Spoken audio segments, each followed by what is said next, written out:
Hello everybody and welcome back to another anti-MLM video. I'm Christina, I'm glad you're here. Today we're going to take a look at a team call from distributors in the network marketing company Enagic. That is a Japanese network marketing company, and the distributors sell Kangen water filters. It can be a little bit confusing with the names. I always mix them up in Kangen Enagic videos, but the network marketing company is Enagic, and the filters these people are selling or water ionizers. Don't call them water filters. They are Kangen water filters. This is a team from Coach Wendy, and one of you pointed me into that direction and sent me access to the call. Thank you so much. Somebody was really infuriated with Enagic and the people selling Kangen because a friend of theirs apparently got lured into the network marketing company. And we're going to take a look at a team call today where a young couple who not too long ago joined the company tries to portray themselves as successful boss bros and boss babes on social media. Thank you once again for the person pointing all of these details out, presenting themselves as the ballers and the successful network marketers. They're apparently not. So there's a lot of deflection and smoke and mirrors, and this is a team call from somebody who has this couple on their team, and they're going through a test call. I found that rather interesting, how on their team you might want to approach potential who can join the network marketing company, how to speak to them, and the upline pretty much walks them through that process. I will skip the first 5.5 minutes because they're really not that interesting. We will start with that interview situation. All of the people on this team are already Kangen water filter sellers in the network marketing company Enagic, but they're replaying what a potential call could look like. Coach Wendy is the one who's taking the lead, that is the upline, talking to the couple who pretend that they're interested in joining the network marketing company. I have sped this up to 1.25 because this is another long call. So grab your popcorn, grab your kitten, grab your dog, go for a walk, get your water, get a drink, whatever you want to do. It's a longer one, and let's get right into this team call. That worked for us, Wendy. Oh, it works now? Okay, Yep. perfect. Cool. Okay.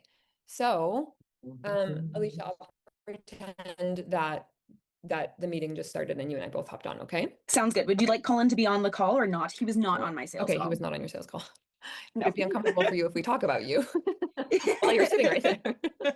A flying wall. Okay, well, let's pretend that you're not on the call then. And to be honest, I prefer the husband not on the call. In my experience, aside from Chantel, the husband always shows up to the call without any knowledge. They've never watched the videos and they're like, cool, let's do a Q&A. What's the quad? Can you tell me about the K8? How does it work? How do you hook it to your faucet? What is hydrogen water? And I'm like, no, I'm like, go watch the stuff. Like, I'm not here to just do a Q&A of all the videos I've already recorded.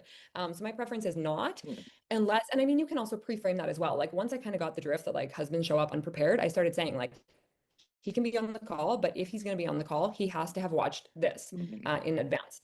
So that's already an interesting start. In the first 5.5 minutes I skipped, she didn't say a lot of interesting stuff, just that she likes to have, and Coach Wendy is the person who is going to try and recruit the people at the top or the person at the top, and she already set out some guidelines. I find that quite rude. I mean, if you have people who are unprepared, it is your job to make sure they show up prepared, send the stuff, send the information.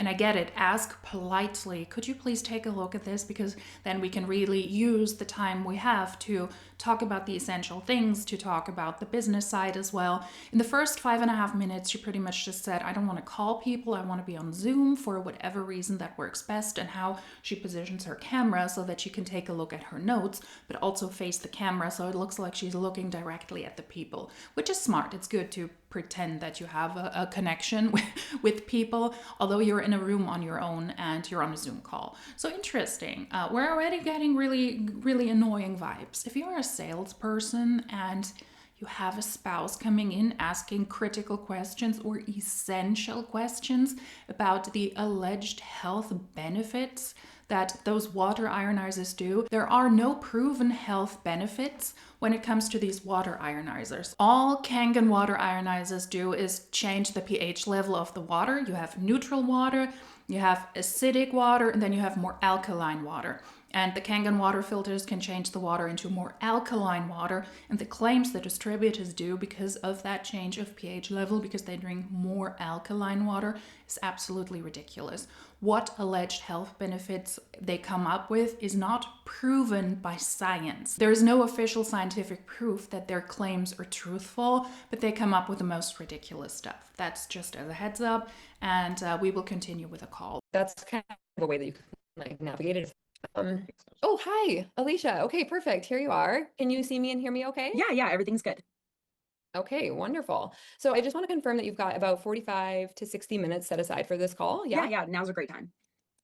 Okay, perfect. And yeah, I just want to make sure that I have your full attention for it. So like if there's any distractions, I don't know if you have any children or anything, but if there's any distractions or anything that's kind of going to be like bothering you, maybe we can reschedule, but if not, then we can proceed because I do want to be able to have your full attention. This could be a really important conversation for you. And so I want to make sure that we can, both meet here in this space where we have some time that we can actually just chat. Does that sound okay to you? Yeah, totally. Okay, perfect. So my job here is to mentor you through this call, and I'm going to be asking you some questions that maybe will force you to kind of like open up a little bit and to just like have a real conversation with me, because my goal and intention for this call is for it to, when it comes to an end, for you to have the clarity that you need. And the way that we get that clarity is by having a very open and honest conversation. And when I ask the questions, you'll notice in your responses, you'll find the answer in your own responses. So that's the intention of the call, is just to ask some questions that will help you learn the answer of whether or not this is right for you. I will also kind of like preface that by saying that if the person has already like very much indicated to me that they're planning to do this, then I don't really say that, because you don't want to be like, they're planning to do it and now I'm gonna like plant some like doubts that maybe they're not, right? Like if they're planning to, then you just like full throttle, right? But if they're like, if you don't really have a sense of it, then I'm like, hey, I just like want to, ask you some questions that you can kind of like, get a sense of it. Okay. Okay. Does that make sense to you? Does that sound okay? Yeah, totally. Okay, perfect. So, I mean, This can is you kind of odd. explain to me, and I did go through your questionnaire, so thank you for filling that out, and there was lots of information in it, which is really nice, but it's sometimes nice to just like chat through it and kind of like have it in your own voice. So I guess what's going on for you in your life right now that has you even kind of like considering an alternate stream of income right now?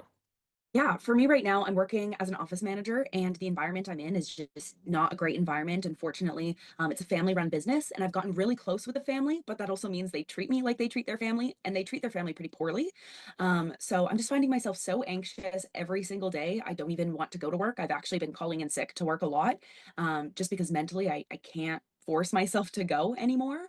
Like I kind of mentioned on my forum, my husband and I, we've been going through a fertility journey, and I've been diagnosed with PCOS, and that also causes me a lot of health issues and pain monthly. And once again, I'm calling in sick to work, and my work is starting to kind of push back on all of that. And I feel like I'm stuck between a rock and a hard place, because I have to go to work to be able to make money, to be able to take care of myself and see the natural path that is helping me with my health. But on the same point, I kind of feel like my work is making my health worse. So that's kind of where I'm at with work. If there is a disconnect between audio and visual, I don't know if the call was recorded on a stone, but that's how this call was. This is already a start, and I don't like it. You want to have a new job opportunity, but you have to open up about very personal, very private things. Like, I work in a job I don't like, and I would like to make changes, because the atmosphere I'm working in is not what I'm really comfortable with. But to go into that much detail is just absolutely asinine. If that is truthfully her story, that she works in a family-owned business and they treat her like family and they treat family badly, I mean, imagine that you open yourself up when you have a job interview. Yeah, I work in a company, and there's a lot of bullying, and my boss is really horrible, and it's a family-owned company, and I feel like I'm his daughter, and he treats his daughter really, really poorly, and I feel the very same way. And all those, also, by the way, my husband and I, we want to have children, but I have certain predispositions that make it more difficult. We're now going through fertility treatment. Who does that? It already sounds extremely invasive for me, for somebody who just potentially might want to buy a water ionizer or join this team to see if they can make extra money. It sounds very, very invasive already to me. Okay. I want to backtrack a quick second when I said, if there's any distractions, any children. I'm sorry if that kind of like hit like a spot in your heart. I struggled with fertility as well for years before we conceived our daughter. So I apologize if that kind of like hit on any nerves at all. It's So okay. no, and this I is have like, dogs, so it's the same thing, I this is feel. me like as a human to you, but also on a call, I would also do that because Yeah. I struggled with fertility. And so I know that can kind of be a bit of a hard thing. So when that comes up kind of in that context. Okay. So That's just gross. I struggled the same way you did, so I'm going to connect with you and I will come up with a reason why I should. And fertility is a very sensitive topic, so very invasive, very, very invasive. That is why this MLM is horrible. I also understand why the person was really infuriated. This is horrible. This is MLM style at its best, very predatory. you're saying, okay, so you've been calling in sick, you've been feeling anxious. I mean, that sounds like a lot, right? Like, it sounds pretty overwhelming for you. I mean, how long would you say that it's been feeling this way, where you're feeling anxious about going to work, you're calling in sick, your health isn't well? Yeah, so thinking about it right now, it's July 2021, and I'd say since the beginning of COVID, things have been really bad. So early 2019, or sorry, early 2020, my husband and I, we got married at the end of 2019, and after that, that's when we really tried to start to have kids. And we did make a couple shifts to try and see if things would change. We moved out of this townhouse complex we lived in, which was making me feel really anxious because it was just never quiet. We were on a really busy street, and we bought this new house, but now financially we're kind of strapped and we're in this position where I can't walk away from my job unless I can earn a big income. So yeah, I'd say at least since the beginning of 2020, so a year and a half. Okay, so that's quite a while at this point. Okay.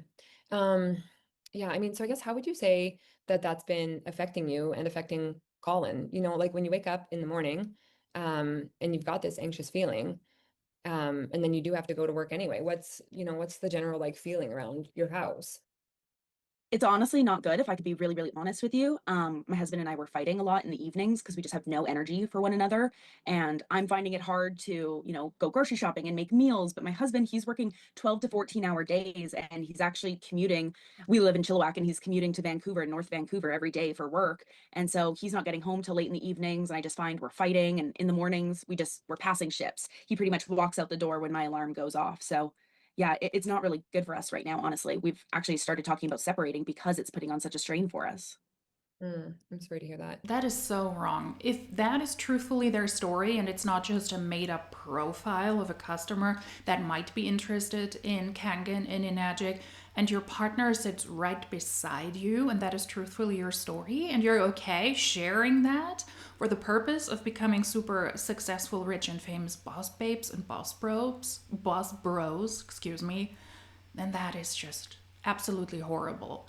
And that is what network marketing companies and distributors teach. The distributors specifically, you've got to lead with your story, with your personality, with your why. So your marriage is on the break of breaking up. Your fertility treatments are really pricey. You needed to change homes because otherwise you would be anxious. You go to a job you hate, but you need the money to pay for your new home. And then you're also work-wise caught in an environment where people treat you like crap. That's a lot of information to share with somebody you pretty much just met on a Zoom call. Am I the only one who thinks that's wrong? There's actually a lot of what you're saying is very familiar. We also lived in Chilliwack and my husband also worked 12 to 14-hour days. And this online business is what kind of, carved a path out of that for us. So it's just interesting to be on this call with you. It is interesting to be on a call with you when I try to connect with you and therefore come up with everything where I could say we have a personal connection. I understand what you're going through because I had similar experiences, but this business opportunity really changed my life forever and it could also change yours. If you're looking out for that, if you're looking out for things in your personal life, or maybe you need to reach for the stars to come up with some sort of connection, then you will always make that connection, and it's gross. I mean, why would you say, I guess, then, if it's been feeling this way for like a year and a half, why is it important to look to have a serious look at some alternative options now? I mean, I don't want us to separate. That's not what I desire. Like, I love my husband. I love the life that we're creating together. He And is I am sitting aware that right if I don't next make to a change, you. I feel like I'm losing control, honestly, and I want to regain control of my life. Okay. And would you say that that's mostly due to the job and just the stress of the job? Yeah, I'd say the stress of the job and the financial stress, and then also just not having any time. I mean, I leave the house at 6:37 and I'm home around 5:36, but then by the time my husband gets home, it's 7:30, and we're trying to have a chill down time and get food, and yeah, the time and the job, it's just I'm so stressed. Okay. Just outside of the call for a minute now, I'm just going to kind of make note to everybody the things that I noted down. So I wrote down that she said, I've been feeling anxious. I've been calling in sick. I'm working so much. He's working 12 to 14-hour days. I feel like I'm losing control. I don't have any time. Those are like, all of those are like very much keywords because in like, 10, 20, 30 minutes from now, as the conversation progresses, those are all things that I can reiterate to her. Like, is it time to make a change considering you are la di da di da? So I just wanted to point that out because if you're like wondering, what is it that I'm noting? You're not trying to note down everything they're saying, but just like those very like key words where like the word anxious is like, that's not good, right? She's feeling anxious. That's really not good. Okay. Um, okay. So, I mean, say you were to fast forward and you look ahead 3 to 5 years from now, what would you imagine as your dream life? If you're just to like Man. move out of that state that you're in, that anxious feeling, that like overwhelmed feeling, you and your husband aren't on good terms, what does it need to look like for you for it to feel really good for you? I mean, if I were to think about my dream, it would be the fact that I could wake up on my own terms and kind of live a little slower. I feel like that would really help my mental state and also my health. With that, maybe living in a different area. I've grown up in the Lower Mainland and I'd love to move outside of it and try and, create more space for us, whether that be on a farm or a homestead or the ability to travel more.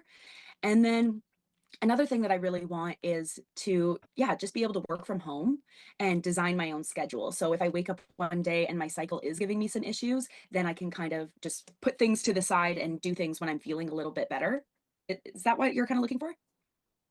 Yeah. Yeah. I mean, it's not necessarily me looking for something in particular, but more just like, what is it to you? What are you looking for? What is it like for you in 3 to 5 years? And I mean, it sounds like you have just a desire for like more freedom, more space, like literally more space, but also more spaciousness in your life and the way that you can, just kind of make your own day. Um, the the PCOS and the issues that that's causing you and having to still feel like you need to go into work when that's happening. Um, is that kind of like one of the bigger things that's like really bothering you recently? And do you feel like that's really like causing a lot of the anxiety and the stress? I think so. Right now, it's really hard because, like I said, mentally with my work, I don't really want to be there. And it's causing me a lot of stress, which I notice then flares up my PCOS. And so then when my cycle does come or I experience in extreme pain with like cysts bursting and whatnot, I have to call into sick to work. And my boss is getting really angry and she's starting to say some pretty belligerent things to me about just having to suck it up. And I work in the trucking industry. So she always tells me like there's no room for tears in trucking kind of thing. Meanwhile, I'm in a lot of pain. And sometimes, I have myself locked in the bathroom because my stomach is just in so much pain, but I don't want to call in sick to work or tell her that I need to go home because then she'll get mad at me. So I'm just kind of in this cycle, this circle that I can't escape. That's literally what I was thinking as you're saying it. It just sounds like a vicious cycle of like, I'm not feeling well, work makes it worse, I still go, and then it's just like, how do you get out of that loop? Yeah. Yeah. And like I Yeah. said, financially, we're strapped. Our mortgage and all of our bills, we've maxed ourselves out. We have this beautiful home and our parents are so proud of us that we bought this big home in the city. But for us, it's just this giant stress weighing on us. Okay. So if you're to picture yourself in 3 to 5 years from now, and you've got some land, you're living outside the city, you're working on your own, you're able to work when it feels good to you, physically, mentally, emotionally, how would that make you feel? What would that feel like for you? Feel like I'd feel like a whole new person. Just being able to wake up slowly, not have to rush out the door or even have to hear an alarm in the morning, it would put me at ease, I think. And, if I were to be able to bring my husband home from work, I know that that would change our life drastically and in how we show up. We're people who really thrive well when we spend all of our time together. I know some couples are better when they spend a lot of time apart, and some are good when they're glued together. And Colin and I are definitely a couple that thrives when we're together. We're best friends. And I just think it would feel like everything's supposed to be kind of thing. I just don't feel like we're supposed to be away from each other for so long in the day. And I don't feel like I'm supposed to be so stressed and sick feeling. So I just think it would feel natural and healthy and abundant. And what about for him, for your husband, Colin? You know, what what would that do for his life. Not even like, okay, so you're talking about, you know, if he could eventually leave his job, but even just if you were in a better state, what would that do for him? Yeah, I think it would take a lot of pressure off of him. I can see it in him that he's doing everything he can to try and mitigate my stress. But right now, we're just in this position where I don't feel like I have a lot to look forward to in life. And I can tell that that really weighs on him because it's not like he's in a position to be able to, take me on trips or travel or do these things to kind of fulfill that gap in our life. So I think for him, it would take some pressure off. And he would also, maybe get the version of me that he fell in love with because I know that I have definitely strayed away from that person in these last couple years with just the way my health has declined. And I mean, real life kind of stuff has brought us here.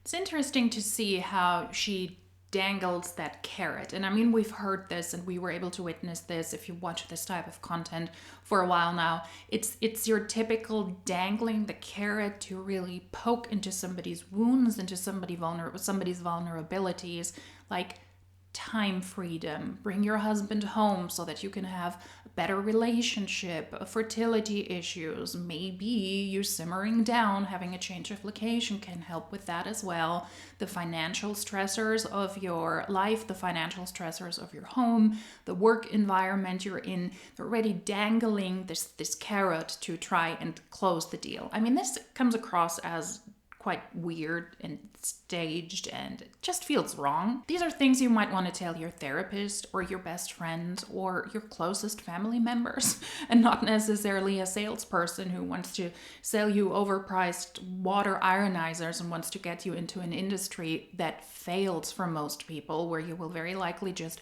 put more stressors on your life, on your mental health, on your physical health, on your financial health. But it's interesting to see how they're walking each other through this call, what it could look and feel like. So let's make some notes in case you are ever in a situation like that and a Kangen Han calls you. Maybe it's Coach Wendy, and then you already know the tactics. That's beautiful. If he could have the person that he fell in love with back, right? Like yeah, how incredible would that be? Um, I mean, so when you put it like that, when you phrase it like that at the very core of it, like he could have back the person who he fell in love with. Would you agree then that the cost of staying stuck where you are is too much at this point and it's time to make some sort of a change? Yeah, I definitely think that. I know for me, like I'm pretty much ready to do anything to make a change. I just know that I can't go on in this way. Okay. So do you have sorry, what's your credit score back then, or do you want to just make one up? Yeah, I don't even know what it was. I think it might have been like mid 600s. Okay. It's hard with mine. Hmm? This was really good. Yeah, mine was really good. I had really bad credit when we met, and Colin had really good credit, and then we bought a house, and it went like this, and like my Oh. credit skyrocketed, and his credit plummeted. So Okay. I think it was like 680 something. Yeah. Okay. 680. Yeah, so that would be like doable. Okay, back to the call. Okay, so it sounds like you're thinking, yeah, like something needs to change. It feels a lot like in our conversation, like you're kind of at your wit's end. You're done with this cycle. You know that you need a way out. You have just a simple vision of just like a more peaceful future, more love, more time. And so, I mean, obviously, like you went through the discovery process, you learned the information about the business. And so, like any business, there's an investment that comes with it. And so, did you have any ideas in mind for you as to how you would possibly get started? Yeah, honestly, I love the discovery process, seeing people so lit up that really gave me hope that I could do this as well. And I would definitely want to start with a quad. Okay, amazing. Yeah, I mean, the quad is definitely the most powerful way to start, and it'll get you guys a really good head start, because you'll just be earning that much more right off the hop. And then in terms of like actual finances on hand, do you have an idea of like, so say for example, you can't take care of the entire amount. You're saying that you're very strapped for cash. Do you have like, we've got a little savings here, and I think we could use some of that, and the rest of it I kind of need help with, or where are you on that? Do you kind of have a sense of how you want to make it happen? Yeah, honestly, I'm not really too sure. We don't have any savings. Our credit card is pretty maxed out. I think we have a line of credit, but I don't know. I've never utilized that. Colin kind of controls those finances. I'm not really great with finances, honestly. Colin kind of has taken the control on that because I like to spend money and I'm just not good at it. Okay. Okay.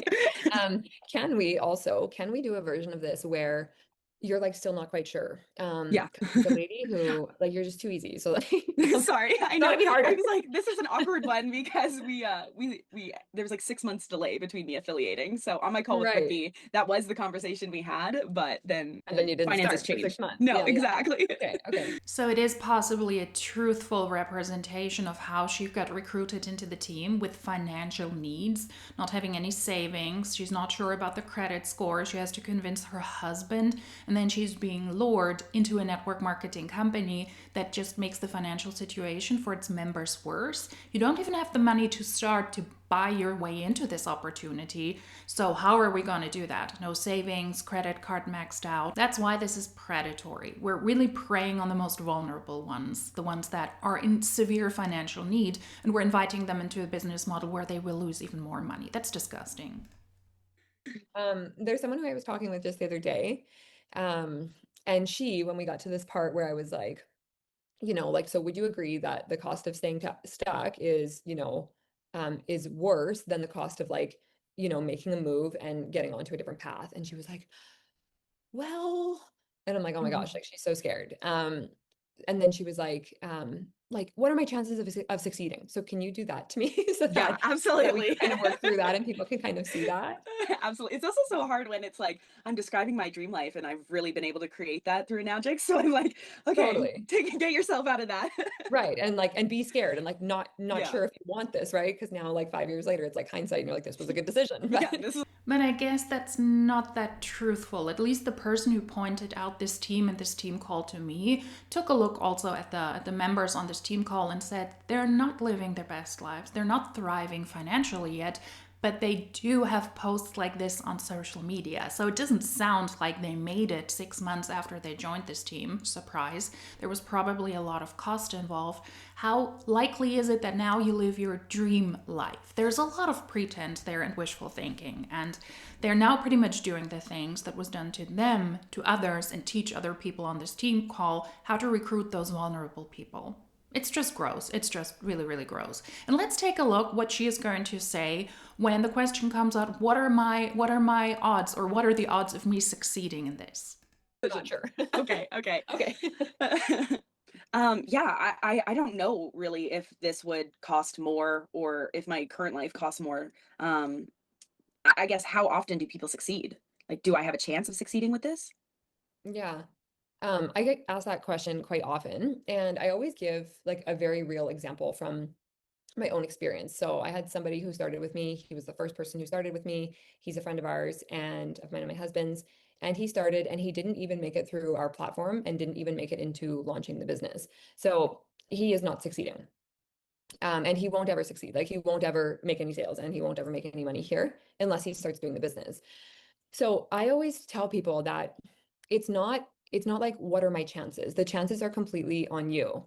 And so when you're telling me that you're in pain, your marriage feels like it's failing, your health feels like it's failing, you're anxious, and you're going to work, that to me is like, I'm somebody who shows up. Like maybe even to an extent where it's like, I probably shouldn't sometimes, right? But you're clearly a person who like shows up. Like when you're like doing something, you're doing something. So I'm seeing characteristics of a person who does what needs to happen.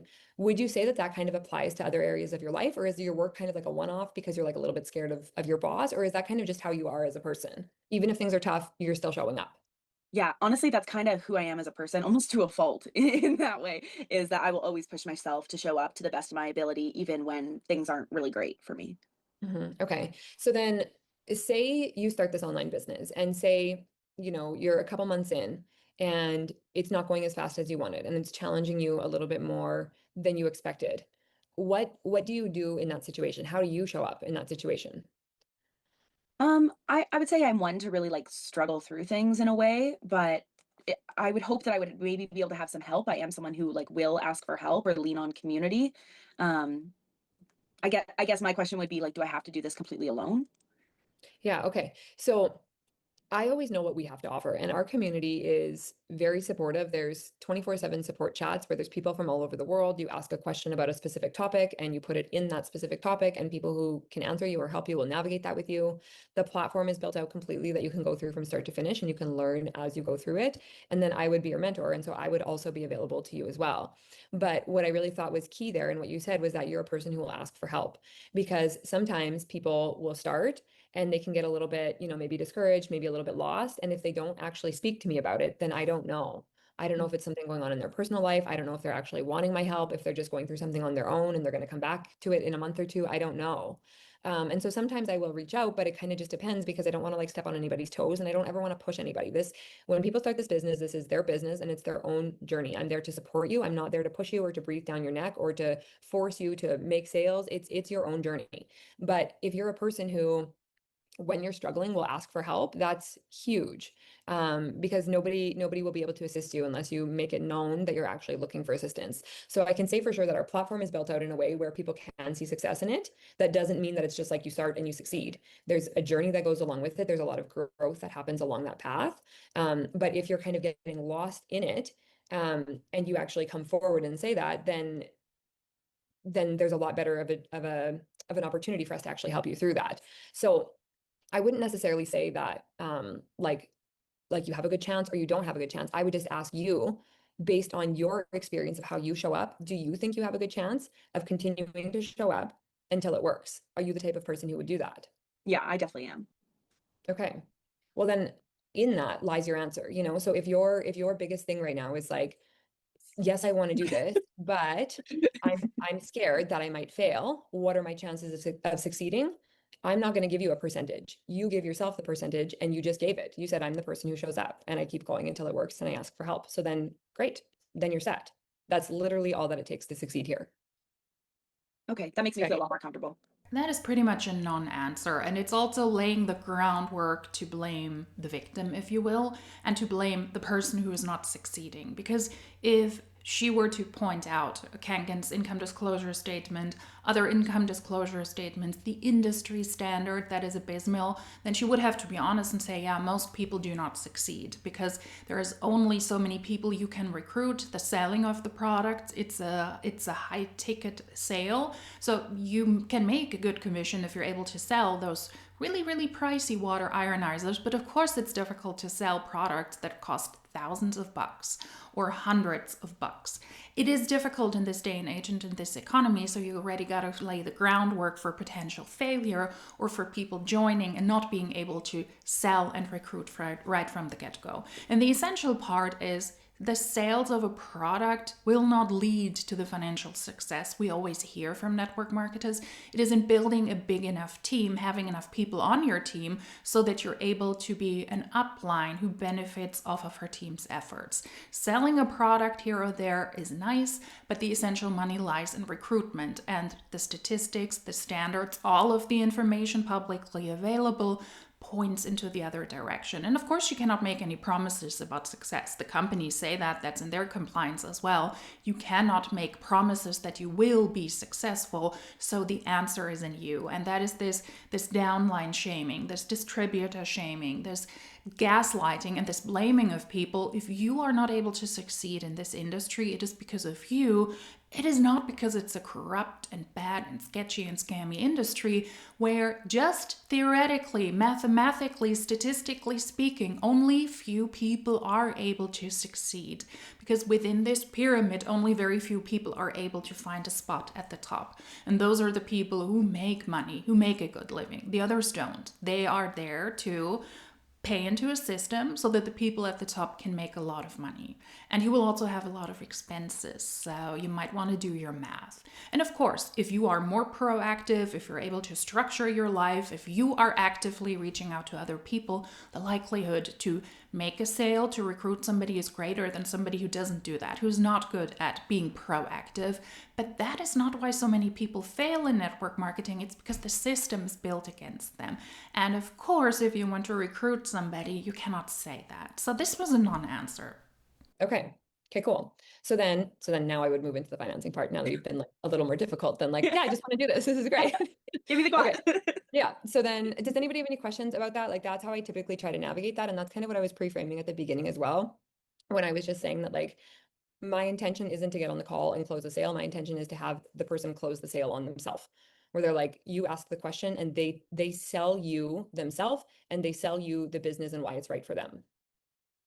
That is still you closing the sale by convincing the other person they really want that. So you still have to close the sale. Okay. So, and then we would move into the financial part of it. So, okay, I kind of had asked you, you know, do you have anything kind of in your mind? I think you had said you have a line of credit, and I think you said a little bit of savings as well. No, yeah, we didn't have any savings and all of our credit cards were maxed out, honestly. Okay. So with our story, it's a little different because we ended up selling our house in Chilliwack and moving before I started. So we sold our house, we paid off all of our debt. And with that, then we had the availability to be able to, like we use some of our line of credit, some credit, like we kind of split things up. Right, right. You know how at this part, sometimes people are like, I'm not sure, I don't have any options. And it's like, sell stuff in your house, like sell your car. Well, Alicia went and sold her house. Just so you clearly really wanted to start. Okay, so yours is a bit of a trickier situation. I mean, maybe could we like, how could we role play it? Yeah, maybe don't. Maybe don't recruit people who don't have the money to come up with thousands of bucks to start a water business that is totally not their business, where most people will fail. And that is still something MLMers do to this very day. Sell something in your house. It's like the iGenius people who said, oh, sell your TV. And you think you're speaking to somebody who doesn't have a lot of money and a lot of assets to their name. Do you really think that somebody selling their TV will allow them to come up with the money to join your crypto business, which is also was over $1,000 because they were always promoting the highest tier? Sell stuff, sell your house. I mean they're laughing about it. It's like you even sold your house because timing wise that made sense for them. But that is so ridiculous. That is so dangerous. And it just shows yet again who their target audience is. It is not people who are settled. It is not people who want to make more money. It is not people who are great at sales, who are looking for another avenue, who understand the business model very well. It is those who are desperate, those who are vulnerable, those who are in need, and those who don't have any money. And in the end, it's your fault if you don't make it. So if you are in debt even more, if you don't have any savings, if you end up loaning money from other people, if you end up selling your stuff and you don't succeed, it's because of you. And there are other people on this team who are responsible for luring you into this horrible business opportunity when if you did sales ethically, you would say, well, maybe save the money up front and then join. In your current situation, I don't think it's a smart idea. That would be the right and the ethical thing to do. But we don't hear this. Why? Because it doesn't benefit the upline. It doesn't benefit the salesperson. So the person who I was speaking with the other day has a credit score of 755 and has no savings, and seemed a little hesitant to actually like tap into that credit score.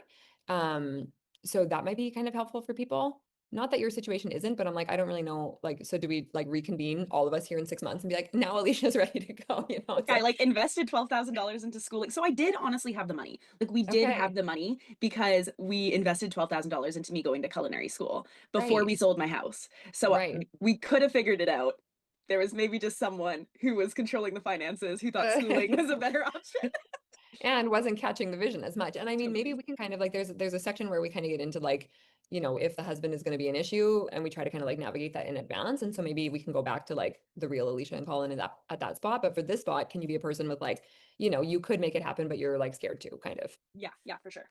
That is so odd. Yet again, you're sitting together with your husband who was hesitant, and rightfully so, to maybe not spend $12,000 because an actual education might be more helpful in this day and age than to buy in such an asinine business model. That person is sitting right next to you and you're kind of making fun of that and laughing. I mean, this business adventure will very likely not end well for them.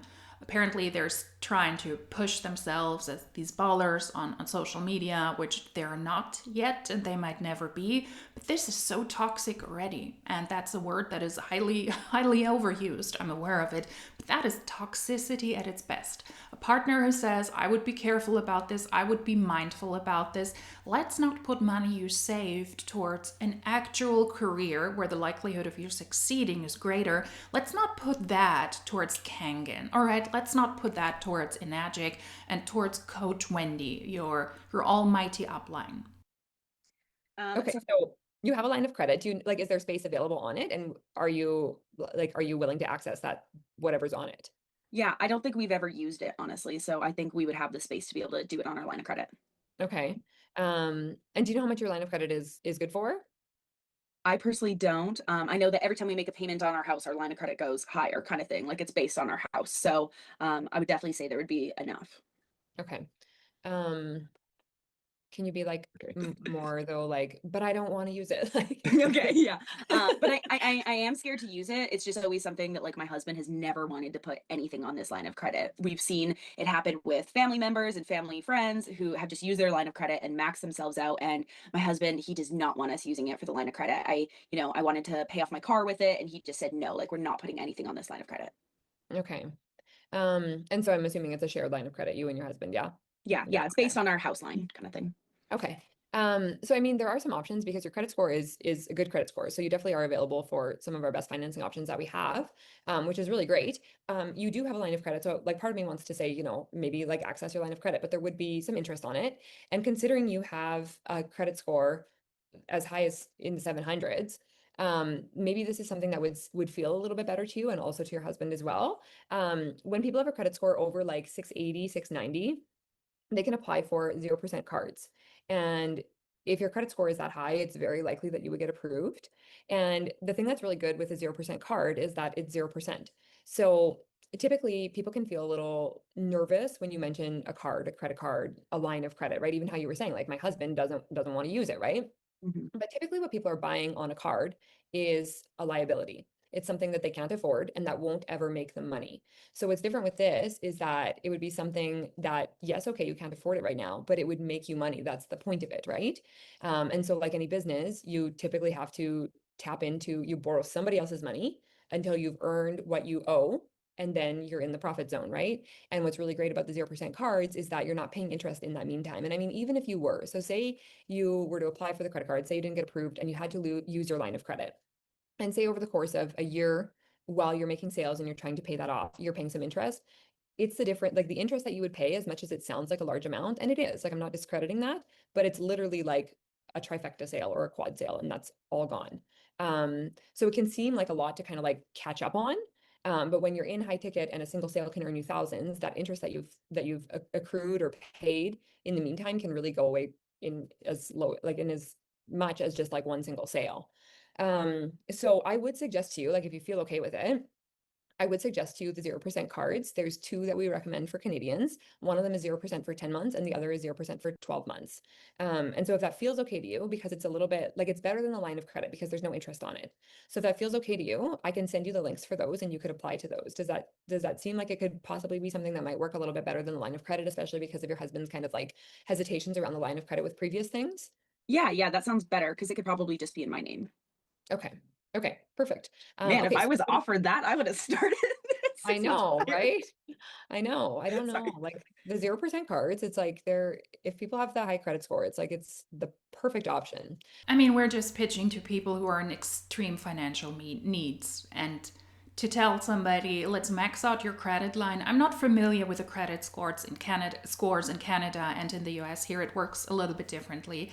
But if you don't have the money and if you don't have the savings, and that's this pretend play, and your spouse is not on board, to really offer financial opportunities for somebody who is financially illiterate and doesn't have a full understanding of their own financial situation because their partner is in charge of that, because their partner is doing that, to push for a zero credit card because you don't have to don't have to pay extra. You just have to pay it off over the course of 10 or 12 months. If you don't have money, you don't have money. It is nice that you don't have to pay interest, yes, but you still have to pay thousands of bucks to join this ridiculous business opportunity that has pretty much a 0% success rate. What was it? 0.6, 0.7% of people in network marketing actually financially succeed, as in they're able to make a profit. And to bypass your partner like that is absolutely horrible. People are willing to jeopardize their relationships because they hope that this is a business opportunity for them. And if their partner is not on board, then you have an upline, a potential upline on a team call that says, yeah, why don't you try it? I mean, it's just in my name, so who cares? So you're pretty much bypassing your partner when you should have that conversation beforehand when you're aware of the financial input. And that doesn't mean that you need your partner to allow you to do that. If you have a shared account, of course, that's a different discussion, but it's about having an open and honest discussion with your partner about taking a significant amount of money, especially if you don't have it, to put it into this nonsense. I mean, no wonder a lot of those relationships fall apart because one person wants to do network marketing and the other doesn't. And Kangen is so pricey. It's a pricey MLM. And they also need to have their water ionizers, let's face it. They also need to get at least one of these, which is going to be pricey as well. If you don't agree with your partner, if you don't come to an agreement, I would feel extremely betrayed if my partner just did it in their name without discussing with me, even if it's just their money. I thought we were in a relationship. Shouldn't we have an open discussion about it before you do something like that? And if you never come to an agreement, then that will take a huge strain. It will take a huge toll on your relationship. It's disgusting. It's really disgusting. Okay, so cool. So I'll send that to you after the call. And you can apply for it, and then we can kind of just stay in touch with it at that point. And I mean, so you're leaning toward the quad. Typically, when a person gets a brand new credit card, it's not for, 15, 16, $18,000. It's usually a couple thousand. So we do recommend that you apply for both at the same time. And then, if you get approved for both, but say you get 3,000 and 3,000, you've only got 6,000. What is your plan at that point? Are you saying, okay, well, I guess this doesn't work, or are you going to work with me to go through some other options? And are you willing to kind of like navigate that with me at that time? Yeah. I mean, I guess what would be my options at that point if I only get approved for, say, 8,000 or 6,000? Yeah, I mean, I think probably the line of credit would possibly come into play. In Canada, we also have something called Medicard. So Medicard works directly with like medical products. And so they work with Enagic because these products are medically certified. And so you apply to Medicard, they typically approve because it is a medical product. And then on the back end, Medicard and Enagic take care of that. Like you don't really have much to do with it. All you do is apply, they approve, and then when we submit the papers. I don't know if you caught that, but we're actually talking about credit with the amount of $6,000 to $8,000. So we're even having a financial discussion that is pricier than I thought. We're currently discussing taking a credit, loaning money for $6,000 to $8,000 Canadian dollars. We just tick off that it's Medicard, and Medicard sends the funds to Enagic. So it's actually quite like slick. It's pretty simple for people. But that is an option that is there. It does have interest on it, but like I said, the interest goes away really quickly in high ticket sales. When you make a single sale, the interest that you've accrued is pretty much gone. So that is an option as well. But yeah, I mean, I've had people do all sorts of things. I heard of one lady who even sold her house. But I've heard of people who like, sold things from their own home. I've heard of people who've sold their vehicles. There's one lady who I worked with who accessed like 3 or 4 different things that she applied for, maybe even 4 or 5 that she applied for, got denied on a few, got approved on a couple, and just kind of piecemealed it together and made it work. So if you're willing to work through it, then we can absolutely make it happen. So once we're off the call, I can send you some more information on that. Sorry, and then this is like just for like info. Kiela says to try to close on the call. Alicia, I'm not sure if you've tried to do that. Sometimes in certain scenarios, like say a person is, for example, wanting a quad and part of the quad is an M guard. I'm like, an M guard is like, depends if it's on sale in the United States or not randomly, but like roughly say $1,400, $1,500. In Canada, it's like $2,200. Most people have a credit card that they can tap into for that amount. So it depends on the situation. But I kind of just like navigate that as we go and kind of just feel it out. And in this situation, like Alicia is very much like telling me like they're maxed in a lot of places, and like husband's going to be a no on the line of credit. So I'm not going to be like, okay, cool. Well, like, let's just do that anyway. So instead it's like, let's give her some options. And I wouldn't try that here because I think it would just cause resistance. But in a certain scenario, I think that it's fine. Okay. So yeah, so I mean, it's just a matter of being resourceful, and we'll figure out a way. Like if you're committed to it, then we'll absolutely make it work. I heard you mention your husband. Is he supportive of the idea of this? I mean, I'm sure that he's kind of aware. Looks like he's sitting beside you. I'm sure that he's kind of aware of this. It seems like you guys chat a lot and have a relationship where you're kind of like, it sounds like you're navigating the situation that you're in, and he's very aware that you're wanting out of it, correct? Yeah, he's very aware that I'm wanting to make some sort of change. And I did mention something about it. He was a little bit confused. I told him I was going to come back and explain more after we kind of had our call. Okay. So if he's not supportive at that point, what do you do? How do you navigate that? Do you say, okay, well, do you say, okay, well, I guess then I'm not moving forward, um, or do you still find a way, based on this conversation that we've had, um, how important is it to you to make it work? So what do you do in that situation? Yeah, for me right now, it's pretty do or die. I need to make some sort of change. So if he's not supportive, I am pretty willing to make a change, whether or not he's supportive. I just have to figure out what that looks like right now, because if he's not supportive and things go sideways with us, I won't have that availability to the line of credit. So I just don't really know what that would look like. Sorry, this is so awkward for us because like it was a bad situation.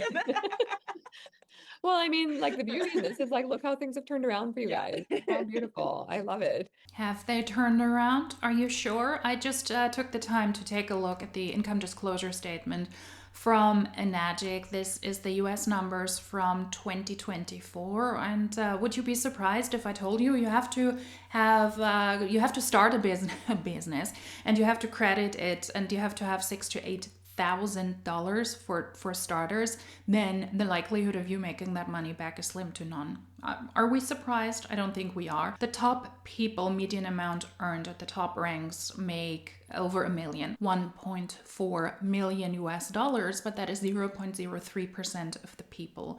If you had to credit you starting this Enagic business opportunity, you would have to hit at least the 6A rank, which is only 7.73% of the people. It's only about 10% of the people who are able to hit that rank and the above rank, and they make $9,000 in a year.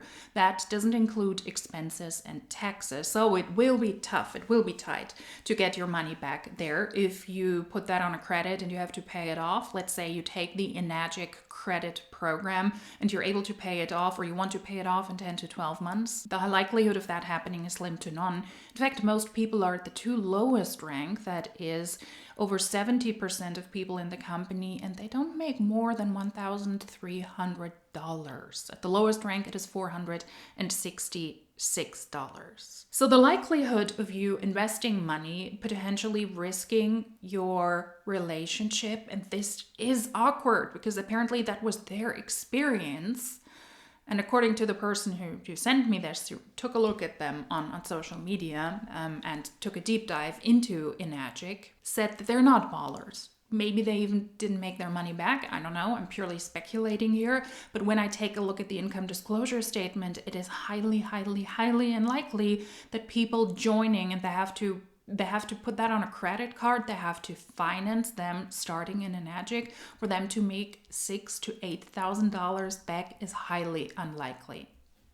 It's your typical network marketing income disclosure statement.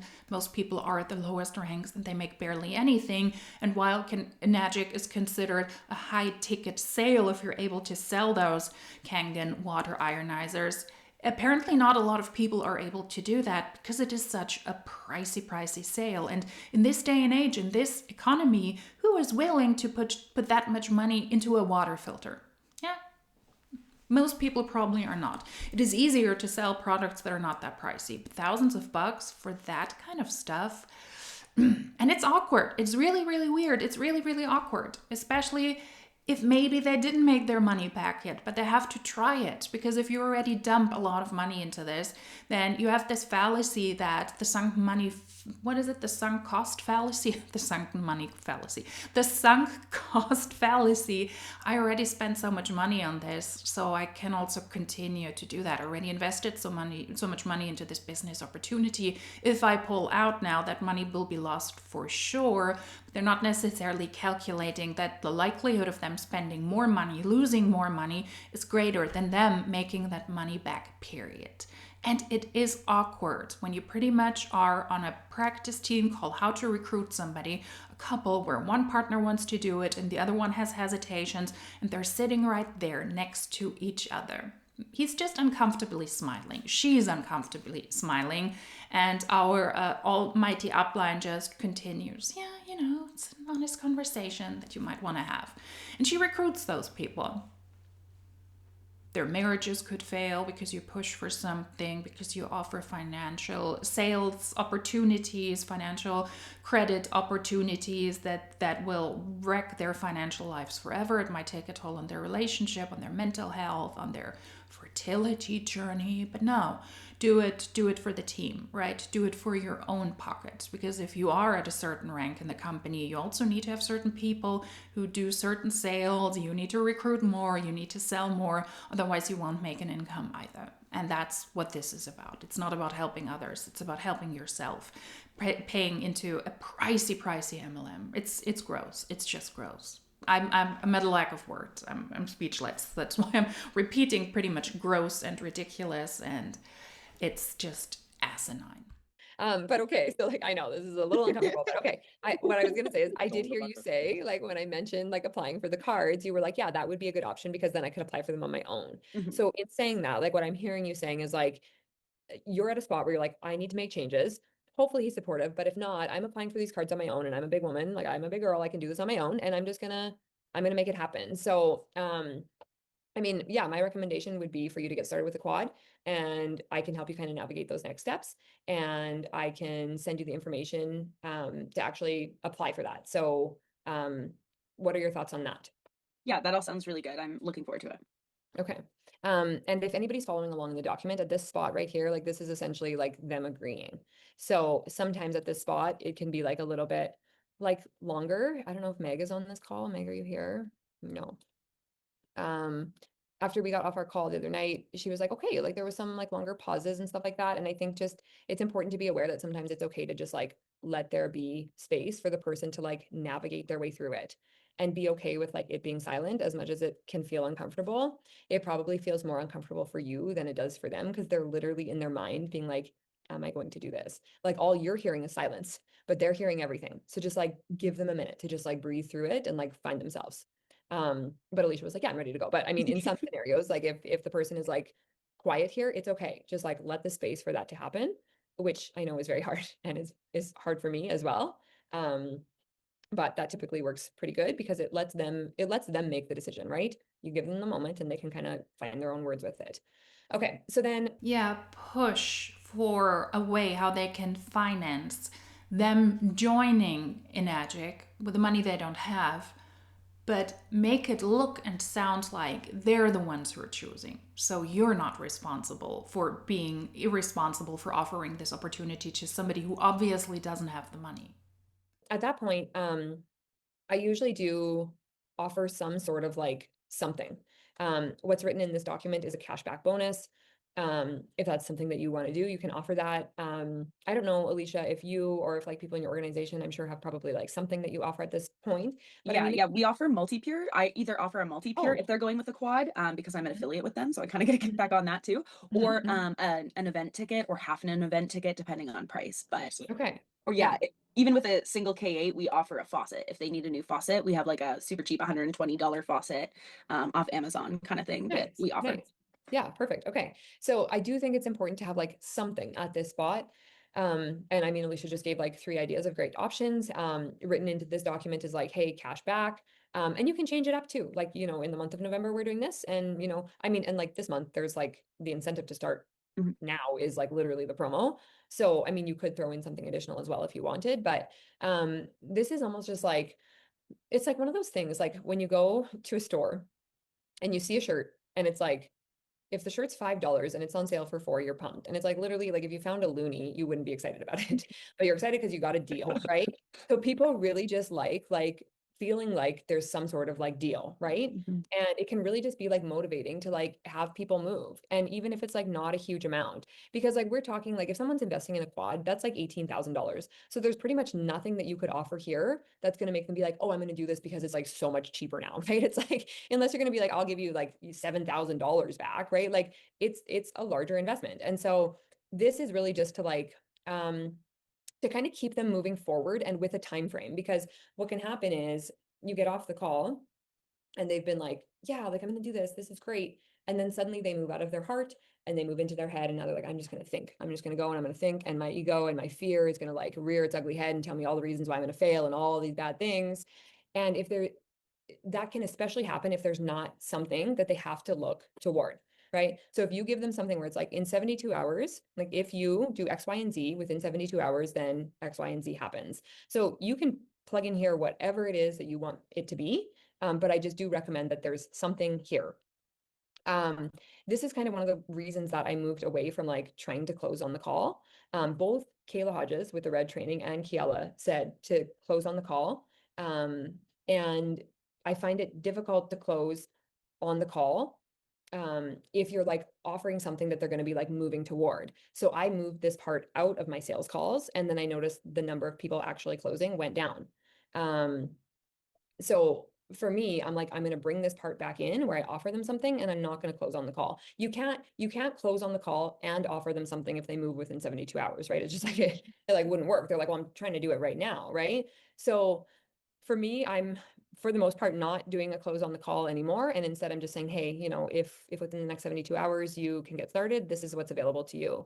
And if you're not wanting to do something that's like financially tied, like because you're like, hey, I'm like needing to make some cash here, it can be like mentorship. Like I know in my group, and I know Alicia, you do that as well. We talked about that the other day. So I know in my group, like I have the fast track mentorship, and that can like really be sold. Like you're on a call and you're at the close and you're like, if you move within the next 72 hours, my coach who has closed over $1 million in sales is going to help you close your first 15 to 30,000. And people are like, okay, that sounds great. And that's for real. Like I literally will. And that's something like really, really valuable to people, because there's already a lot of like fear around like, oh my gosh, like I don't actually know how to do this. And like, am I gonna have to do these calls like what you're doing right now? And like, I'm gonna have to, and so suddenly you've just eliminated all that fear for them, right? You're like, someone who's closed $1 million in sales is going to help you close your sales. And that can be very motivating to people. They're like, okay, I'm going to do this anyway. I might as well move within the next 72 hours so that I have help with my calls. So, okay, kind of go through that part. You kind of like tell them whatever it is that you're going to offer. That is such a gross, irresponsible, and horrible sales tactic, because you want to convince somebody to buy into Enagic with $18,000. No surprise you're not able to close on a call when you pitch this to vulnerable and desperate people who don't have that money. Wow, I mean, what a great service that she is pulling the sales out of that team call or out of that call she has with people on Zoom, because she cannot sell it then and there. But you gotta let it sit, give some other offers. This is highly, highly unethical. 18,000 to join a team, to join a company where most people don't even make $5,000 or $6,000. What is the $18,000 threshold that we're talking about here?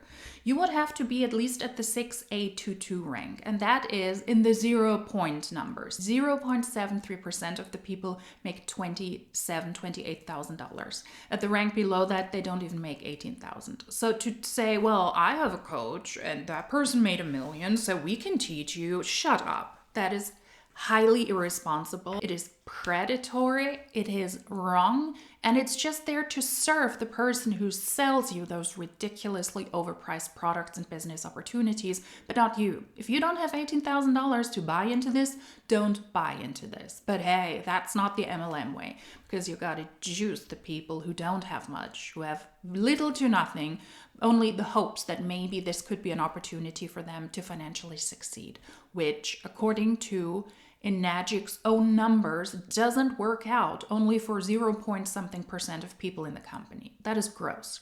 Gross and irresponsible. And then, I mean, we kind of already covered this, Alicia, let's say like that you don't get approved for the financing, but I feel like this kind of just depending on the situation, sometimes can go better, in the portion where you're talking about like, okay, like how do you plan to pay for this? You're going to apply for these cards. If you don't get approved, what are you planning to do? But if you haven't kind of navigated that yet, then at this point, after you're talking about like, hey, you've got 72 hours to make a move, then you can kind of bring this in. Okay, cool. Like we can wrap it up pretty shortly here. Just wondering like if you don't get approved, do you have, some options or some like thoughts in your back pocket of other things that you could try, or like are you committed to actually doing this? Yeah, I'm super committed to do it. And I don't know. I think I'll be able to figure it out, whether it's the credit card or MediCard. You've given me some really good options to explore. And if not, like I am willing to kind of maybe take some time and figure out a different route. Okay. Yeah, because Yeah, you could donate blood or sell a kidney or sell your spouse's kidney without them knowing you want to buy into this business opportunity. It's just gross. It's just gross. I'm at a loss of words, honestly. the thing with like actually making the commitment is that once you commit and you say that you're doing it, you can just leave it open to see what options come through. But the commitment part has to come first. And it sounds to me like you're very committed. And so then I have no doubts that you'll make it work. It's similar to the person who I was talking to you about who, she applied for, I think it was 5 different things and got denied on 2 or 3 of them and wound up going ahead with the ones that worked and kind of piecemealing it together. And that was just because in her head she was committed. So if you've got that commitment piece there, then you're good to go in that way. You would never, ever give a person who is in financially difficult situations that they do not get approved for certain credits to say, well, it's for you, it's for your future. You have to be committed. If you really did that for the person, you would say, please don't. Maybe save the money, come with an idea in the future. I'm here. I'm waiting for you. I'm not going anywhere, which is very likely also not truthful because a lot of people change and a lot of people drop in and out of network marketing companies. But that would be the right thing to do for your potential. But we're pushing for people to put something on credit cards and sell their houses, not because it benefits them, but because it benefits the upline. So, I mean, just before we kind of like wrap it up, what can sometimes happen here is, we hop off this call, you're really excited, you go tell your best friend, you go tell your neighbor, you go possibly tell your husband, and suddenly they're not on board. And they can plant like a little bit of fear, maybe a little bit of doubts. And just so you know, it's not that they're bad. It's not that they're like pitting against you and something that you really want. In fact, it's the opposite.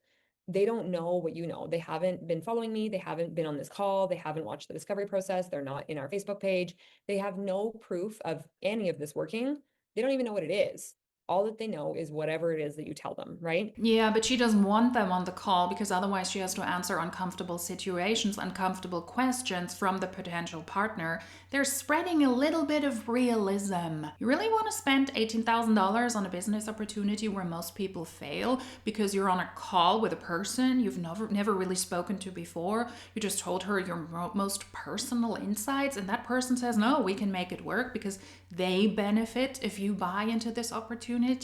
Let's do some critical thinking first. Let's take a step back and then we will take a look at this opportunity. Lots of people will simply not sign up when some people really spread some realism. It's realism. No, of course it's not because they're mean, because they're worried, rightfully so, about somebody who wants to spend $18,000 they don't have on Enagic. So typically what we do is we get off the call and we say, oh my gosh, I'm starting this new thing. And you can make up to $4,000 on your first sale. And all you have to do is like buy some water system. And they're like, no, that sounds crazy, right? Because they don't know how the compound works. They don't know that there's other products. They don't know any of it. They don't know that the company's been around for 51 years. And so I just want you to know that if that happens, first of all, the person is not bad. They're actually on your side. They're trying very hard to protect you. But they're doing that without the knowledge that they actually need. So if that is your situation, you hop off this call and someone kind of pulls the like feather out of your hat about it, what do you do in that scenario? Like some ways that you can navigate that. Do you have anything in mind? It sounds like you're committed, but I just want you to kind of be aware of it in advance, because I don't want somebody to kind of like just strip that from you, because you and I have had a very long conversation, and it's very possible that this person who might do this doesn't even actually know how you're feeling. Yeah. This one's a hard one to answer. I'm going to be honest, Wendy, because this is exactly what happened to me. Is that I went and told my best friend. She thought it was a scam, and she was the one who messaged Colin saying that Alicia's getting into a scam. So, dial Is back. she in the business now, Alicia? Is No, it she's Shelby? no, Shelby. no. I've not talked to her since. Unfortunately, I completely lost that friendship. Oh, okay. She was the maid of honor in my wedding. It's like Oh my yeah, goodness, a wild crazy. thing. But Mm. sorry. The question was, what am I going to do? Well, I am a pretty like free thinker, and I am someone who, if someone doesn't support me in things, I just kind of will do things either way. So if I do run into anyone who maybe doesn't think this is a real thing, like I know it is, so I'll probably just still move forward. Okay. Sorry, That's good. it's probably too easy for you, but that's really who I was and who I Okay. am. Okay. Okay. Okay. Well, that's good because I think it's just it's important to not toss out this whole conversation because typically the person who would say something like that, you probably haven't told them like, hey, I'm struggling mentally, I'm struggling emotionally, I'm anxious, I'm going to a job that I don't want to be in. I'm not feeling very well. My marriage isn't where I want it to be. Like you and I have discussed a lot of things. You opened up to me very easily, which made this really easy for us to navigate this conversation. And it's very likely that if you go to somebody and you say, oh, I'm planning to start this business and there's a water product and you can make lots of money, that person doesn't know what we've just talked about for the past hour, right? And they don't know how much you're wanting to actually change. So I'm happy to hear that, you would double down on your commitment and you would say like, that's your opinion and those are your thoughts and not recognize them as being in the wrong or being bad, but just allowing them to have their opinion and just knowing full well that they're not aware of the information that you're aware of. So I think that's really good. That's a good place to begin where you're just like, you know what, I'll double down and I'll just move forward anyway. Yeah, that's a great way. That's a great way how to start a business by giving up on relationships with potentially a person who might be so close to you that they're your bridesmaid, to just assume, and that's yet again the network marketing side that has to push this out. The person doesn't know what you know. The person doesn't know what I know. They're not aware what a great opportunity this is. They're just uninformed and they don't know about your emotions. I don't know about you, but if I were on a call with an Enagic salesperson and I open up about my deepest and darkest and most vulnerable sides, why I believe that this business opportunity is good for me, then I would assume, if I do that with a person I've barely spoken to before, that I also had that conversation with somebody who was my bridesmaid, a close friend, somebody who I was closely connected to before I started this buffoonery. There is an emotional side, yes, and I would assume that the people close to me who might warn me about this business opportunity, they are aware that I struggle for various reasons, the ones you mentioned, but they still say, hey, watch out. I think this is a scam because all of the facts that we haven't spoken about here at all, that we haven't heard here at all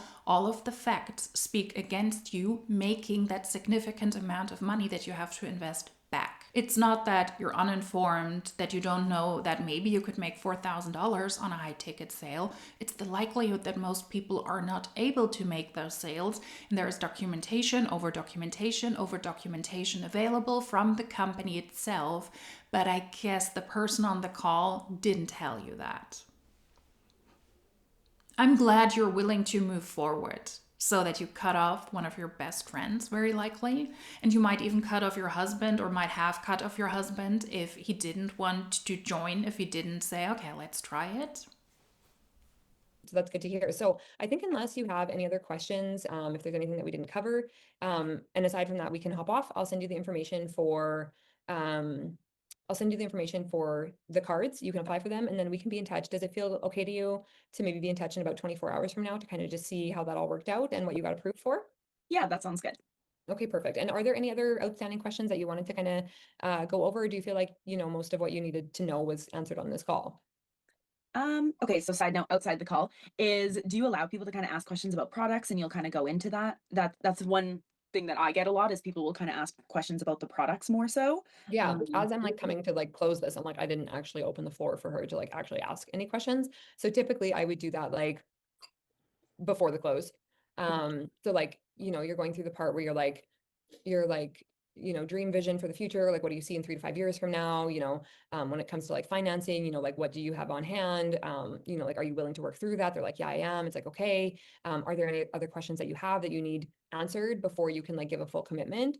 And then that's kind of when I navigate those. I try, like, I'm like notorious for having like really long calls because I like have no parameters on like how many calls or how many questions I can ask. If it's like the spouse who like hasn't watched any info, I'm like, sorry, man, I'm like, you're gonna have to go watch what she watched. But if it's like the actual person and they're like, I've got 30 questions, I'm like, okay, let's do them. And I would probably suggest that you have like some boundaries around that. I think she already sets this up, and this is so horrible to just speak to the person who is interested, but she is not bothering to maybe convince the partner because they're uninformed, because they haven't watched the videos or the content that she sent out before. Because I think it is easier if you just leech on to the person who might be interested, who is the one who could spend the money, who might want to come up with the money. So you already put your claws into that person and therefore create stress in a relationship with a partner because you're not willing to speak to that other person and have a conversation and possibly a confrontation on that call. That's why. Because it's a extremely dangerous business model where obviously people don't make a lot of money, but they can lose a lot of money. I have said in the past, like when people are asking things that I know have been covered, I'm like, it might be good for you to just hop back into that specific section of the discovery process, or it might be good for you to just watch the masterclass again, or whatever it may be. Or like, oh, I have a video that I think might really help you with that. I'll send it to you after the call, just to kind of like shorten the like time frame of the call and be able to like still support them. You know what I mean?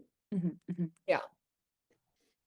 Yeah, I don't even think I had any questions on my call way back when. Honestly, I was just so full force for it. Okay. Okay, that's good. Yeah, and I mean, it's one of those funny things too. Like, people can come with like a whole bunch of questions.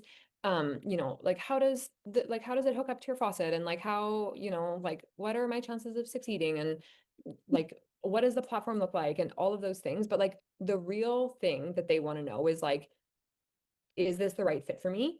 And they get the answer to that through the questions that we've asked.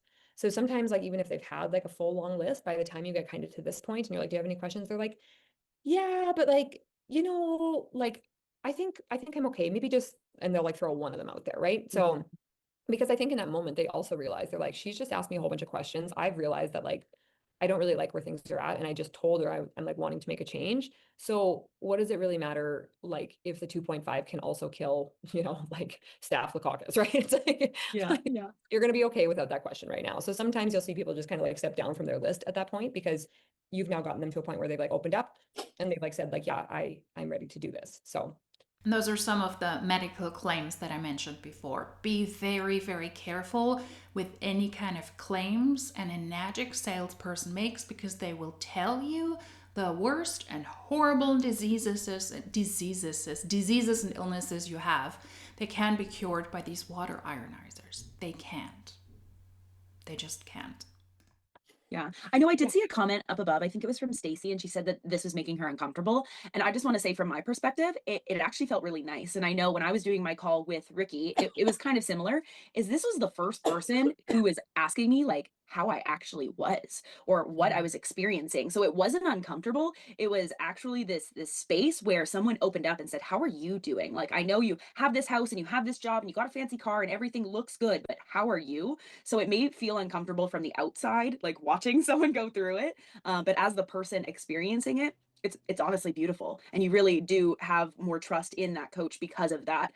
Just kind of wanted to give that perspective, even from way back when I did it with Ricky. It was like all my friends thought I was okay. Meanwhile, I was struggling so hard, and having someone say, "Hey, talk about you, have the space, like I'm opening up the floor and I genuinely want to listen," it felt really good. So just to give that perspective. Maybe you should have just talked to her friends then, because it sounds like she just needed somebody to talk to and not buy into an $18,000 Enagic business opportunity. She probably just needed to talk to somebody, how she was feeling.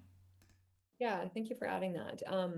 The lady who I had the call with the other day, at the end of it, she said, I almost feel like you were kind of like a therapist. And I'm like, okay. I'm like, I don't really know what to think of that. But like what she's trying to say is like nobody has like given her that time where she can just talk. What do you do with a therapist? You pay them so you can talk to them. Right. And she's like, I just got to talk to you for free. Like, how great is that? So you're totally right. And like, yeah, I mean, like, is it the most comfortable situation? Maybe, maybe not. It's maybe uncomfortable because typically in life we don't like go very deep with people. It's like, how are you? Oh, I'm good. Are you though? Right? Like, are you really? And I have had people on this call who you can tell if they're closed. Like you'll ask the questions and they're like, well, I don't know. I like just decided that, maybe I'd like give it a look, and, like see what it's like, check it out, whatever. And like they won't actually like open up and be like, I'm here because what I'm experiencing is like awful, right? There's this one lady in particular I'm thinking of, like roughly 3 months ago, and she also, I should have like postured on that call a little bit better. She was driving in the car and I was like, okay, like it looks like you're driving. I'm like, are you sure that you've got like 45 minutes to an hour? And she's like, yeah, that's at least how far we're going. She was the passenger. And I'm like, okay, like sounds good. And she had her headphones on. So I was like, okay, like maybe we can still do this. Like she's kind of like in her own space. But like she didn't want to answer any questions because her sister's sitting beside her, right? And she didn't want her sister to know the situation. So eventually, like the call's going on, she gets out of the vehicle, she's going into like a museum. And I was like, sorry, Tiffany, I'm like, we're gonna have to like end the call here because I like this could be a very important phone call for you and you're about to go into a museum. And she was like, okay, can we just reschedule it? And I was like, no, I'm like, at this point, we've been on the phone for like 45 minutes, almost an hour. And so either you're committed to like changing your life or you're going to the museum. And she was like, okay. She's like, yeah, I'll stay on the call. And she's like, what am I supposed to do with my sister though? And I'm like, she can go into the museum. Like, I don't really know what you're going to do with your sister, but like, it's not really up to me. And like, her sister went to the museum, she went back to the vehicle, and it was like, here she is. And suddenly, like, everything was just allowed to flow. In the end, she still didn't start. She went and started an Instagram page. She like posted on her page that she's starting this new business, and then she talked herself out of it. She still has that post. And I'm like, should I comment? Are you ready yet? But anyways, that's besides the point. What I'm trying to say is like, make sure you posture and like stick to your word. So if you're like, do you have 45 minutes to an hour? And they're like, yeah, but like, my children are like all around and super busy, or I'm, like also like making a meal at the same time, like say, we can reschedule because this is an important phone call. Because it sets a different tone that like lets them know that you're serious and you're here to show up for them. And it also gives them the space to be able to open up to you when you get into the conversation, right? Because it's important that they tell you like why they're wanting to make a change and tell you that from like an open, like you want them to be open with you, and they can't be open with you if they're half concentrating or if their sister's sitting there, right? So But it's also easier to prey on those people when there is not somebody who's maybe rooted more in reality, who has questions, who has concerns. Because if this is supposed to be a business or a sales call, this woman is not a therapist. Why do you expect your potentials to open up to you with the most intimate personal things and potentially their medical story? That is fishy. That is concerning. So, as a caring partner, sibling, father, mother, friend, I would also say, are you sure you want to talk about this with a stranger that you've met on social media? Let's reconsider. And off goes the sales opportunity. Because she's already directing individual people. It's easier to track them, it's easier to prey on them and to try to sell them. She's establishing a connection with that vulnerable person. And once she has convinced that person and once she has planted that seed, it is easier for her to close the deal and to make money. It's about her. It's about her benefiting, not that person. And what she doesn't want is any kind of outside noise from other people who are inside a car and maybe they recognize, oh, that is very private information that you're sharing. How much money do you want to invest? You don't have that money. Let's consider it. Please, let's take a step back, sister, and I will talk to you about this situation and about your problems, about your issues, whatever it is. You don't need to be on a call with somebody who wants to sell you on very, very pricey water systems. as much as it might be like, oh, I got them on the call, like I don't want to let them go. I do recommend that just like make sure that you've got them and they're like completely with you, because that's when they'll open up and when you can like actually give them the opportunity to like express what they're feeling and what they've been experiencing. Okay, cool. Are there any questions? I don't have the chat open, but if there are not, then I have one question just based on if they don't get approved for credit, and say maybe there is going to be a time delay. How do you kind of continue to support them during that time or keep them engaged with things during that time? This is like this is my broken link in my chain is between the call and getting people to truly commit and signing up. And maybe that's because they're waiting on credit or they applied for credit but they're waiting for the card in the mail, and then the card obviously comes in the mail but then they kind of ghost out in that period. I think it's good, like in that in-between phase, to try to like give them things, like give them content that's available to the community that they can like go over. So if there was something that they said on the call about like, what does the hypochlorous acid do? And, 2 days later, you're talking with them and they're like, yeah, I applied for the card. I'm like waiting for it to come. You're like, okay, cool. That's awesome. I'm going to send you a document about the water system so that you can learn a little bit more about how it works. Or I'm going to send you a video, whatever it may be, just something to like keep them connected and like tuned in based on like your conversation with them, right? Or like, if they've been having like a bit of fear around it, or they've been having fear around like the actual investment side of it, or whatever, maybe, or like, I have no experience, like I would go in and I'd find like one of the success doesn't discriminate calls, or, if there's somebody with like a very similar story to theirs, I'll like send them like, oh, like this is a person who started a couple years ago. And, she was also a teacher and whatever it may be. Right. So like, just kind of like keeping them engaged and like connected through things that would like be important to them. Okay, cool. That's that. Chantal had Well, a we're wrapped up question then. about how many back and forth messages do you do before you suggest a booking call? Before suggesting what? A booking call. Oh, um, like before actually booking to get onto the call with them. Yeah. Yeah, just how many back and forth, because I have a lot of people that I'm friendly with and messaging back and forth, but I don't know how to actually just, when do you say, okay, it's time to book a call, or you should book Yeah, a call to go over this? yeah. So like there's a couple of different ways to navigate that. Um, So if you are moving people along through the steps and you're trying to move them to the discovery process, or if you're moving people along through the steps and they haven't watched the discovery process, sorry, Alicia, sometimes we skip the discovery process and we do just like a master class, or like if I did like a live presentation or something. And so then we'll skip that. And so then it's like, oh, like I watched that and I'm interested. And you're like, how do I like get them onto a call now? Usually what I notice happens is like they'll have some questions. That's why they're like not moving to the next step. So they'll like almost stall themselves, like, oh, but I was just wondering, this, and I was curious about that. And so I think framing it to them where you ask them, would it be supportive to you to hop on a call? So rather than suggesting, like, I think it would be good if we got on a call and chatted about it, rather just like, do you think it would be supportive to you to hop on a call? I can see you've got a lot of questions here. And I mean, if there's like a lot of questions, you don't want to like hop on a call and do a Q&A. Which one is At it? that point, just try to like support them with some more information. If it's a specific question about a specific thing, you can answer it. Or if there's like a resource or a video that you could send them that would kind of answer that, you can send that and say, hey, I think this will like help answer some of your questions. Will you be able to watch it within the next day or two? They're like, yeah, for sure. And then you check back in with them like a day or two later and say like, did that answer your questions around, the compensation plan or around like the water system? And they're like, yeah. And then I would say, okay, do you think it would be supportive to you at this point to hop on a call? And we could go over any other questions that you have and just kind of navigate through it to see if this is actually a good fit for the both of us. That's another thing too that I should have mentioned is sometimes at the beginning, I'll say to them that like the intention of the call is for them to get clarity, but I'll also sometimes say it's also for me to get clarity, because sometimes, and like you might know in advance whether it's a person that you possibly would want to work with or not. But I think sometimes it's like important for them to know that you're like not there to just sell to anybody. And so then they can kind of like, that like allows them to show up like in a little bit of a different way where they're like, okay, like, she's also trying to figure this out, and we're not here just to like sling sales. Like we're actually trying to figure out if this is a good fit. But sorry, so back to your question, Chantel. Yeah, I mean, like, there's this one lady who I've been in touch with for like a year and a half.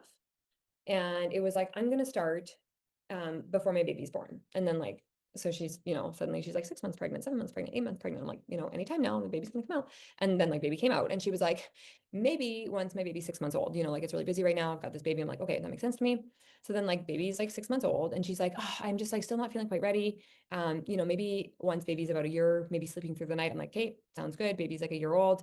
And then that put us to like August, maybe of this year. And I was like, okay, like happy birthday, baby. And also, are you ready yet? And she was like, you know what? I'm just not quite there yet. How about October? And I'm like, okay, sounds good. So I wrote her down for October. October comes along and I'm like, oh, like lucky for her. We've got this like amazing promo in October. So I messaged her just like it's happening. I'm like, you're not going to believe it. I'm like, best month ever after like a year and a half. You chose October, and October is a month where like you can start at a spot that nobody else has ever started at. This is incredible. She's like, this is great. Everything's like flying forward. She's got her card. She's ready to go. And then she's like cold feet again. She all of a sudden she had a migraine on the day of our call. And I'm like, oh, okay. And then I'm like, should we rebook? She's like, for Wednesday. I'm like, Wednesday is like 6 days from now. Like, your migraine is going to last a very long time.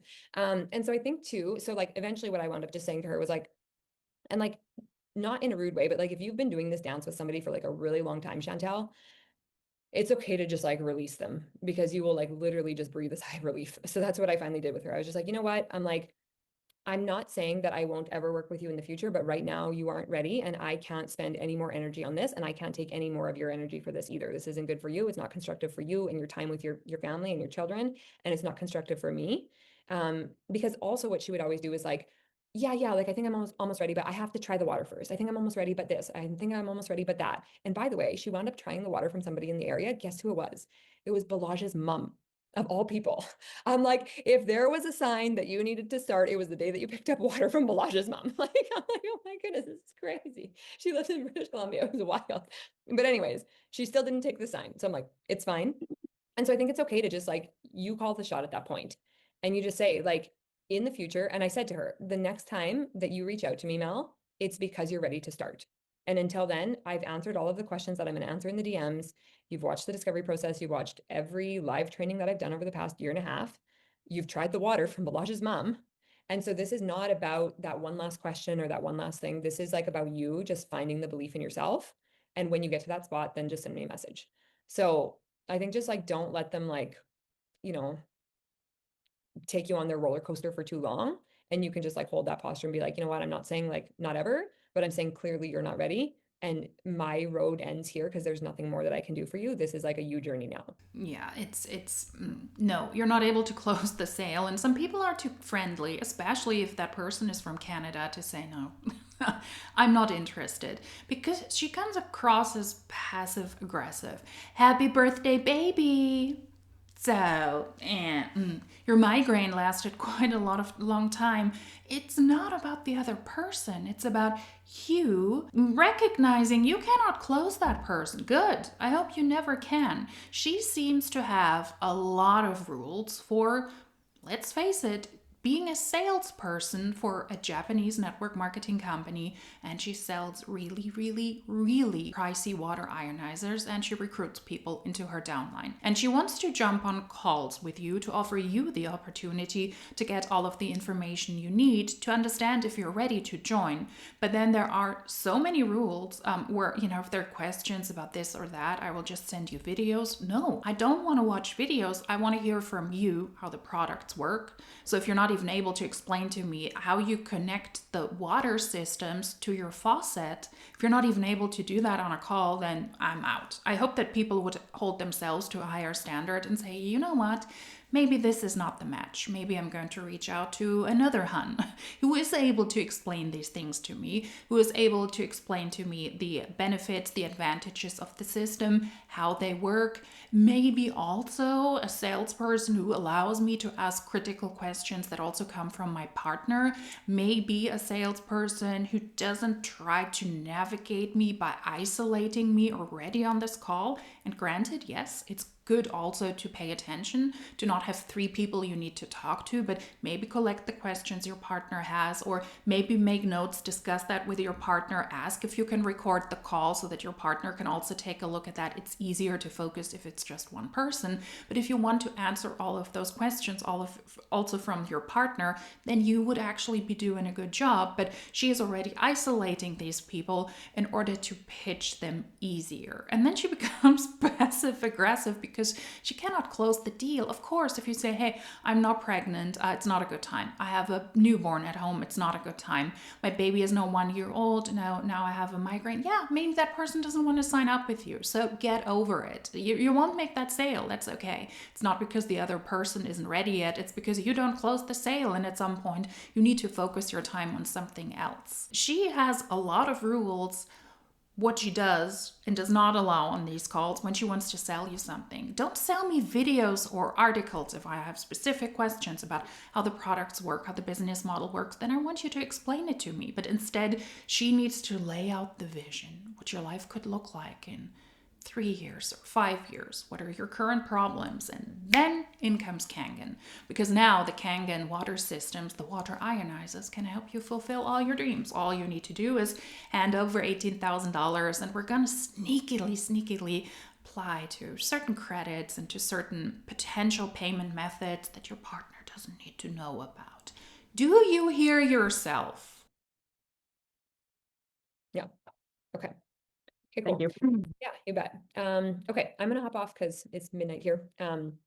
But thank you everyone for showing up. Can we Hopefully take that our was picture really quick? helpful. What I find so sad here is that there are so many people on this team who are hopeful, who will very likely, according to all of the statistics and also to the Enagic income disclosure statement, a lot of people will lose money. They will not be able to succeed. They will never be able to make it. They will never be able to sell enough products and to recruit enough people. According to the company's own statements, they will financially fail, and they're already being prepped and positioned and brainwashed during those get to know me calls that if that doesn't work out, it is their fault. It is their problem. And because there are so many children in the individual's video footage, I will have to blur them out. But people are trying the most. I mean, she said it's midnight here, so it's if you're also in Canada, it's probably late in the evening, depending if you're on the east or on the west coast. It might be a little bit earlier, but people are apparently taking care of their families, taking care of their children. One person, it looked like, was probably cooking dinner. There were mothers who were catering to their child. Some were catering to two children. And then at some point, one person locked off when she carried a baby, and it looked like her other child either threw something at her or the baby, or tried to hit her or the baby. That was the moment when she locked off.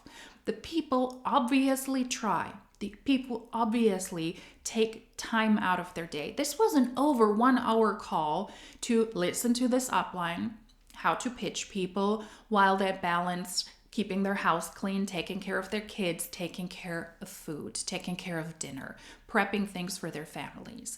People are obviously trying, but they're already being prepped right from the get-go. If you don't make it, if you fail, it's because of you. Because you didn't put in the effort, you were not as efficient as you should have been. That's really on you. When all of the data, all of the statistics, all of the numbers show us now, it's not because of the individual, it is because of a business model that is set up to fail.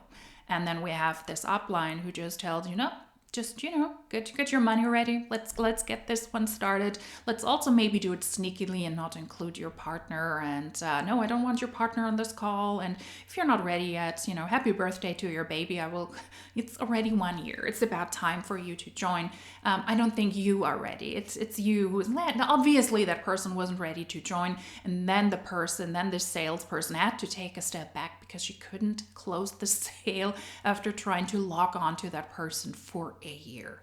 That was MLM at its worst. And thank you to the person who pointed this call out to me. I understand why you were so infuriated, especially trying to pitch this couple, which was their real life story. They were going through some made up scenarios, but they put a lot of money into this, potentially putting a strain on their relationship. It looks like they're not that successful. They're not as successful as they claim they are. And she was able to convince them to buy into this horrible, horrible business opportunity where most people will fail and their relationships might break apart. And that is sad to see. But I think it is a good example of a typical toxic MLM team call. And Enagic truly is one of the worst. I think they're truly one of the worst. Let me know your thoughts. Give this video a thumbs up if you liked it. Subscribe to the channel if you don't want to miss out on other videos. I will also link a team call playlist up here because I also have other team calls if these are the types of videos that interest you. And if you liked this video, then hopefully I will see you in my next upload. Until then, cheers!